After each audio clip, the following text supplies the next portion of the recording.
என்னடா இவ்வளோ ஐட்டம்ஸை கையில் வச்சுட்டு இருக்கேன்னு நினைக்கிறீங்களா? ஆமாங்க, சும்மாவே நம்ம வீட்டில் வந்து அடிக்கடி பிரெட் ஆம்லேட் வந்து இருக்குங்க. அதாவது சாட்டர்டே சண்டே, அதாவது ஹஸ்பண்ட்க்கு லீவ் இருக்கும்போது அவர் தான் வந்து பிரெட் ஆம்லேட் வந்து பண்ணி கொடுப்பாரு. ஸோ அது வந்து அவருக்கு ஈஸியாகவும் இருக்கும், அவர் வந்து எங்களுக்கு வந்து செஞ்சு கொடுத்துருவாரு. ஸோ அன்றைக்கி பிரேக்ஃபாஸ்ட் அவராக தான் இருக்கும். ஸோ இன்றைக்கும் அதே மாதிரி தாங்க, இவர் வந்து முட்டை ட்ரே, அதுக்கப்புறம் வந்து ப்ரெட்டு, பட்டர் எல்லாமே ஆர்டர் பண்ணிட்டாங்களா. ஸோ அதனால் பிரெட் ஆம்லேட் வந்து பண்ணி கொடுத்துட்டோம். நாங்கள் வந்து பிரெட் ஆம்லேட் நான் தான் அன்றைக்கி வந்து பண்ணி கொடுத்தேன். நாங்கள் எப்போவுமே ப்ரெட்டை தனியாக கிறிஸ்பியாக டோஸ்ட் பண்ணிவிட்டு அப்புறம் பட்டர் அப்ளை பண்ணி கொடுத்துட்டு ஆம்லேட்டு தனியாக கொடுத்தோம்னா அதை ரெண்டையும் மிக்ஸ் பண்ணி சாப்பிடும்போது ரொம்ப நல்லாயிருக்கும். ஸோ அதுதான் அப்படி தான் நாங்கள் வந்து சாப்பிடுவோம். ஸோ அதுக்கப்புறம் வந்து பார்த்திங்கன்னா தயிர் சாதமெல்லாம் கிளறி கடலைப்பருப்புலாம் போட்டு கிளறி அவருக்கு வந்து ஆஃபீஸ்க்கு அனுப்பி விட்டு ஊறுகாய் மட்டும் வச்சு விட்டு சிம்பிளாக முடிச்சாச்சு. வெயிட் லாஸ் சேலஞ்ச் முடிச்சதுலேருந்து கொஞ்சம் ஒரு மாதிரி லேசியாக தாங்க இருக்குது.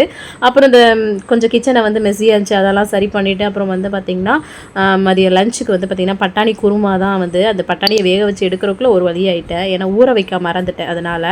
ஸோ பீட்ரூட் பொரிச்சு சூப்பராக லஞ்சும் வந்து முடித்தோம். இன்றைக்கி டே இப்படி தாங்க போச்சு. தேங்க்ஸ் ஃபார் வாட்சிங்.